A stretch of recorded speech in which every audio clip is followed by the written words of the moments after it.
In this quick tutorial, I'm going to show you how you can unlink your Steam account from EA Arts. If you find this video useful, then please consider subscribing and liking this video.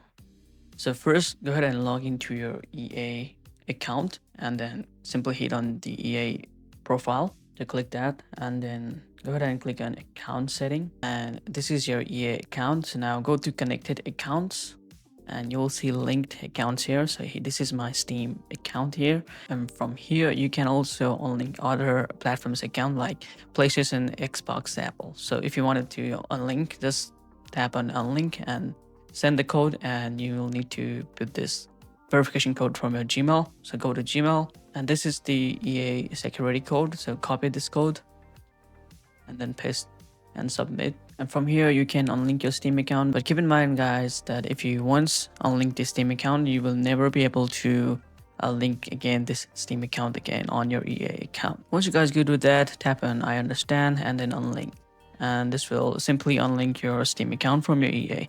And it's that simple to unlink any account on Steam. Well, there we go. This is it. This is how you can unlink it. Thanks so much for watching. I hope this video helps you out. Subscribe to see more tutorials like this. Thanks so much for watching. See you guys in the next video. Peace.